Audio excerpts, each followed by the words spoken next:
오늘 이 본문을 가지고 이제 인도하시는 하나님에 대해서 함께 좀 살펴보도록 하겠습니다. 사실 성경은 이제 하나님의 인도하심에 대해서 이제 많은 곳에서 이제 말씀을 하고 있습니다. 뭐 출애굽에서도 그러고 또 신약에서도 그러고 많은 부분에서 이제 하나님께서는 우리를 인도하시는 분이다라고 이렇게 말씀을 하고 있습니다. 하지만 이제 오늘날 많은 사람들은 이 하나님의 인도하심에 대해서 좀 이렇게 사실은 좀 부정적으로 생각을 하는 것 같습니다. 잘 믿지를 못하는 것 같습니다. 분명히 하나님께서 성경을 통해서 우리를 인도하신다라고 이야기함에도 불구하고 이제 우리는 하나님께서 우리를 인도하시는 것이 아니라 그냥 우리가 우리의 뜻대로 우리의 마음대로 막 살아가는 것처럼 그렇게 생각할 때가 있다라고 하는 것입니다. 하지만은 우리가 성경을 보게 되면 성경은 늘 하나님께서 우리를 특별히 하나님을 믿는 성도를 하나님의 뜻 가운데 인도하시는 분이심을 성경은 늘 말씀을 하고 있습니다. 그리고 이제 오늘 본문은 사실은 이제 거기에 대해서 참 잘 말씀을 하고 있다고 저는 생각을 합니다. 오늘 본문은 사실은 이제 아브라함의 종에게 이제 아들입니다. 이삭의 배필을 구해오라라고 하는 그런 어떤 이제 명령, 부탁으로부터 시작이 되는 것을 좀 볼 수가 있습니다. 근데 아브라함의 조건에 딱 두 가지입니다. 사실 오늘날 이제 결혼식을 하게 되면은 이제 많은 조건을 보지 않습니까? 뭐 외모도 보고, 뭐 재력도 보고, 그 집의 가문도 보고 그러는데 아브라함은 딱 두 가지만 이야기합니다. 첫 번째는 가나안 여인은 안 되고 이제 이 아브라함의 고향인 그 메소포타미아에 가서 거기서 이제 여자를 데리고 와야 된다라고 하는 것이었습니다. 아마 이런 부분에서 이 아브라함은 다른 모든 것보다도 가나안 여인은 하나님을 안 믿지 않습니까? 우상을 섬기고 하나님을 믿지 않기 때문에 그 무엇보다도 믿음의 여자여야 된다라고 이렇게 생각을 했던 것 같습니다. 그리고 이제 아브라함은 두 번째로 그 여자가 그 메소포타미아에서 이제 아브라함이 지금 살고 있는 가나안까지 이제 그 여자가 아브라함처럼 와야 된다라고 이렇게 이야기를 합니다. 아브라함은 창세기 12장에서 이제 자신의 친척 아비 집을 떠나서 이렇게 멀리 가나안 땅까지 왔습니다. 그 거리가 이제 학자들에 의하면은 한 800km 정도 된다 그러는데 800km 정도 같으면은 그 서울 부산을 두 번 왔다 갔다 해야 되는 굉장히 먼 거리라고 이야기를 할 수가 있습니다. 그런데 아브라함은 그곳까지 가서 그 이삭의 아내를 데리고 와라라고 이렇게 이야기를 하고 있는 것입니다.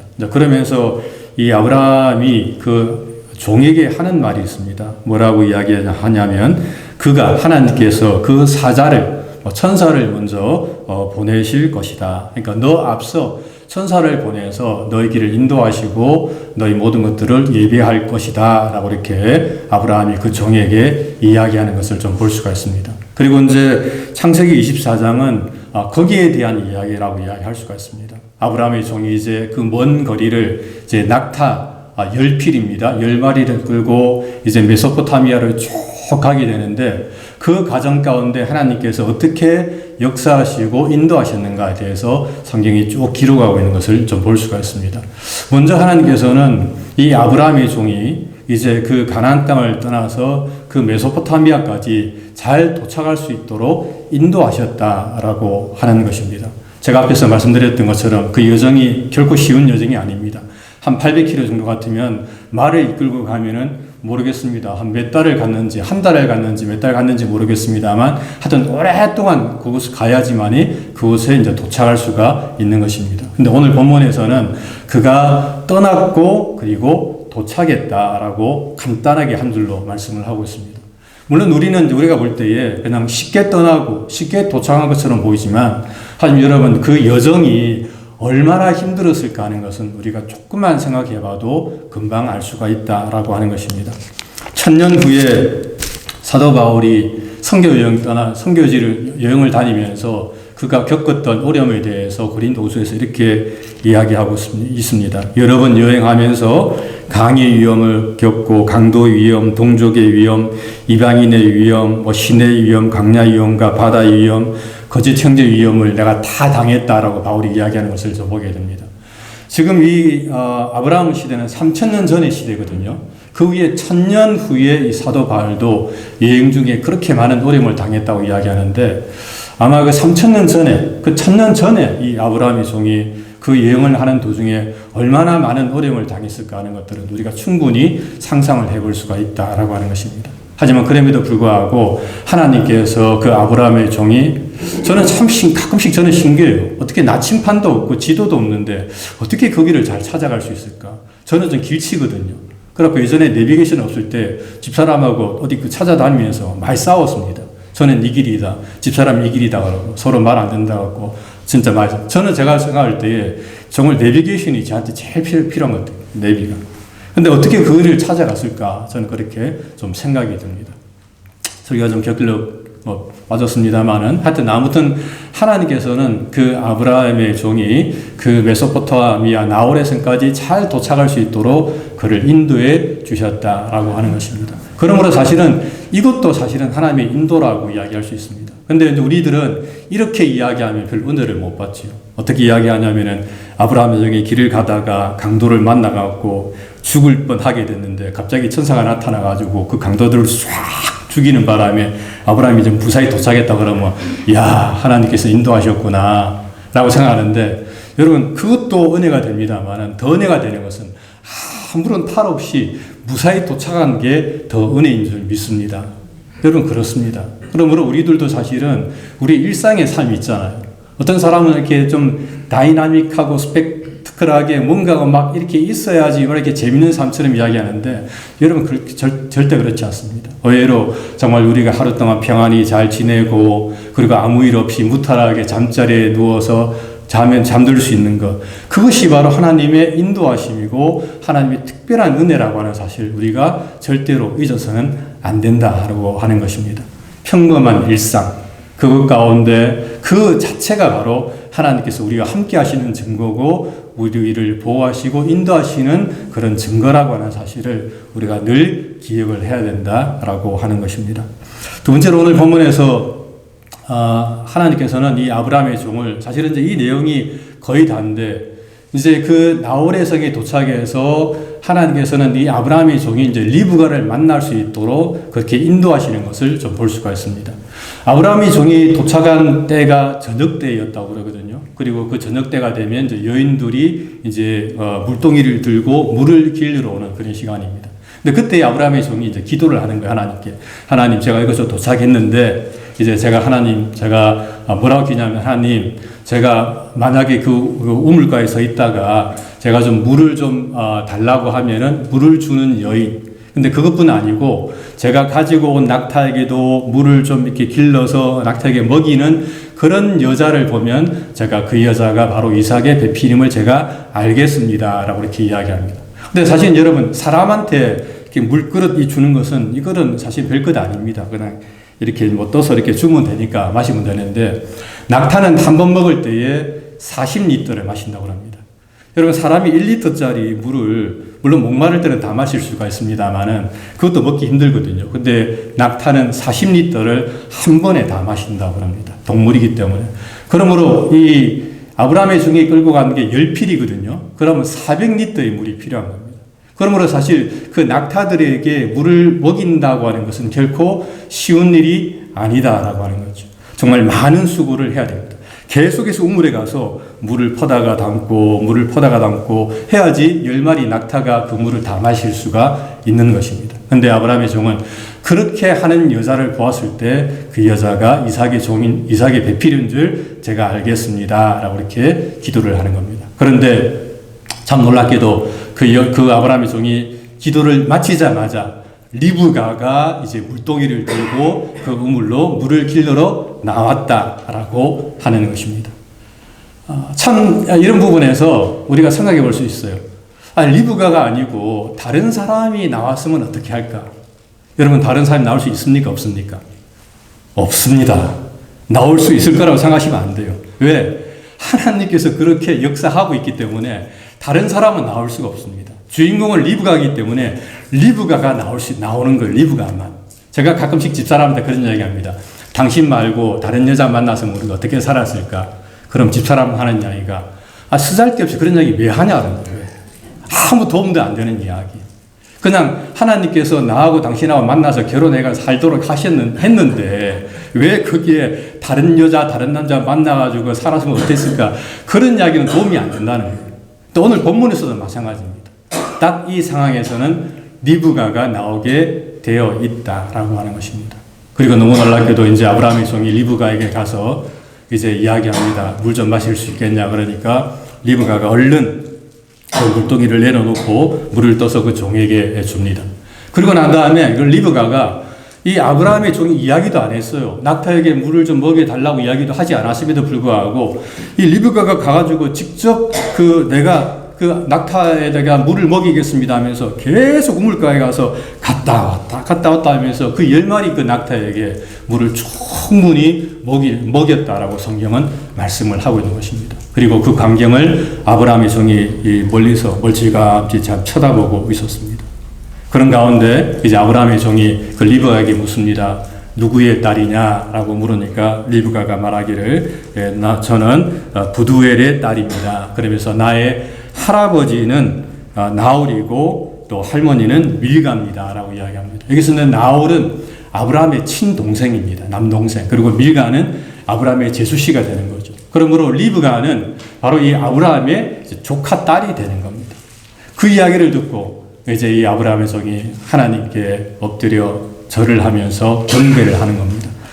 이곳까지 와서 이제 가장 처음으로 만나게 한 여자가 바로 이 아브라함의 친족의 딸이구나라고 하면서 하나님께 그가 경배를 드리는 것을 볼 수가 있다라고 하는 것입니다. 여러분, 이런 면에서 하나님께서는 우리를 정말 세밀하게, 세세하게 인도하시는 하나님이십니다. 제가 아까도 앞에서 이야기했던 것처럼 다른 사람이 갑자기 튀어나오면 어떻게 할까? 하나님의 역사는 그런 게 없습니다.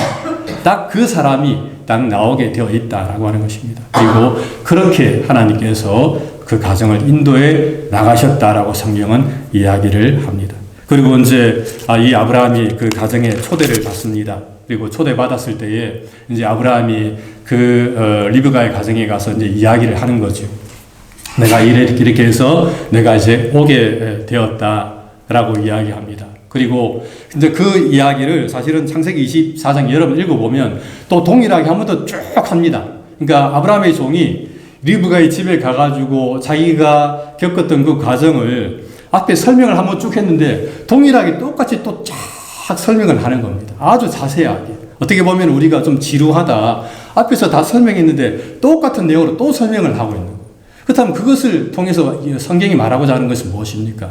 그것은 바로 하나님께서 이 아브라함의 종을 인도하셨다라고 하는 것입니다. 비록 아브라함이 부탁을 받고 그곳까지 왔습니다마는 그 아브라함의 종을 그곳까지 인도하신 분은 바로 하나님이시다라고 성경은 이야기를 하고 있는 것입니다. 그러면서 이제 그 아브라함의 종이 리브가 식구들에게 묻습니다. 가부간에 묻습니다. 어떻게 하시겠습니까?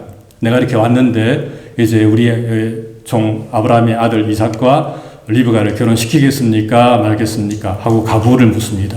그러자 그 리브가의 식구들이 하는 이야기가 이 모든 것들이 다 하나님으로 말미암았는데 거기에 대해서 우리가 어떻게 가부를 우리가 이야기할 수가 있겠습니까? 라고 이야기하면서 한마디로 이제 승낙하는 것을 우리가 볼 수가 있다라고 하는 것입니다. 그리고 이제 그것을 통해서 결국에 이 리브가는 다시금 그 먼 길을 떠나서 이 가나안 땅으로 돌아오게 되는 것을 볼 수가 있습니다. 물론 이제 그 헤어짐이 좀 너무 서운해서 가족들이 리브가한테 한 며칠만 더 머물러라, 일주일만 더 머물러 있다가 가라. 이제 헤어지면은 너무 거리가 머니까 언제 다시 보겠느냐 하면서 이야기함에도 불구하고 종은 나는 그 다음날 출발해야 됩니다 라고 이야기하고 리브가에게 물었자 리브가도 말하기를 저는 그냥 따라가겠습니다 라고 이야기하는 것을 좀 보게 됩니다. 그러니까 그 모든 것들이 하나님의 섭리 가운데 있었기 때문에 이 리브가도 그 말에 이제 순종을 이제 하게 되는 거죠. 그리고 이제 창세기 24장은 사실은 이제 마지막으로 이삭과 리브가의 만남에 대해서 좀 말씀을 하고 있습니다. 근데 사실 이 장면은 제가 볼 때는 창세기에서, 성경 전체를 통해서 가장 아름다운 장면이라고 이야기할 수가 있습니다. 여러분들 보시면 그때 이제 해가 뉘엿뉘엿 이제 지는 그런 환경 가운데 이제 이삭이 이제 나옵니다. 나와서 이제 그때 이삭이 40살이었거든요. 40살인데 나와서 이제 들녘을 이제 배회하게 되는 겁니다. 그러니까 묵상하면서 생각하면서 들녘을 배회하는데 저 멀리서 이제 낙타 때 10마리가 이제 떼가지고 쫙 이제 들어오는 거예요. 이제 그것을 보고 이제 이삭은 이제 자기 이제 식구들인 줄 알고 이제 가게 되는 거죠.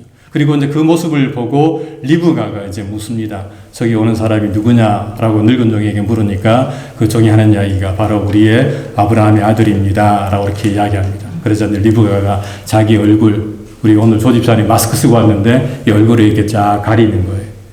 아시죠? 우리 중동 사람들 가리고 이제 그게 이제 예의니까 가립니다.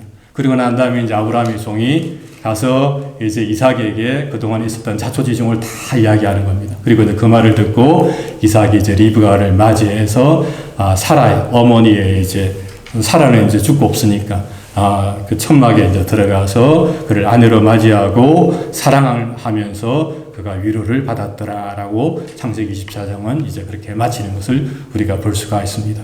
그렇게 이제 사실은 오늘 본문에서 하나님께서 이 리브가를 그렇게 이삭의 배필로 인도하셨다라고 하는 것입니다.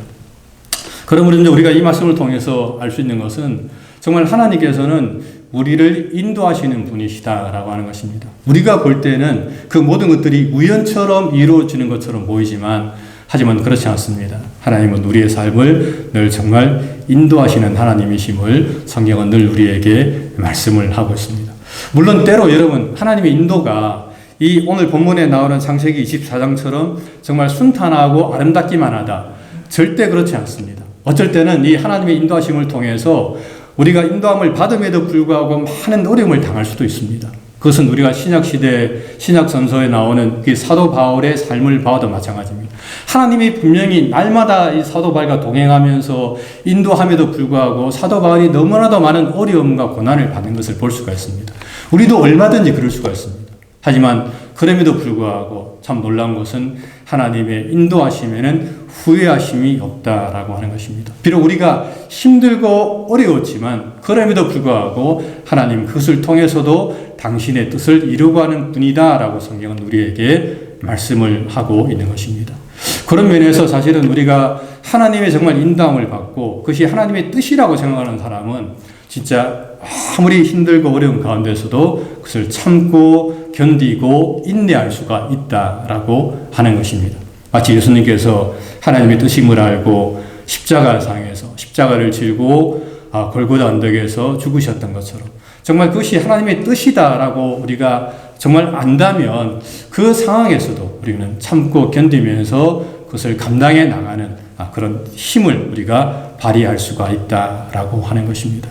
여러분, 이 하나님의 인도함을 받는 사람, 그리고 하나님의 인도함을 받지 않는 사람, 거기서 차이가 나는 거죠. 하나님의 인도함을 받는 사람은 하나님의 뜻이라고 생각하면서 그것을 참고 견디고 인내하면서 결국에 하나님의 뜻을 이루어 간다라고 하는 것입니다. 그러므로 오늘도 사실은 우리가 늘 하나님의 뜻 가운데 있는지, 우리가 하나님의 인도함을 받고 있는지 우리가 늘 좀 생각을 해야 됩니다.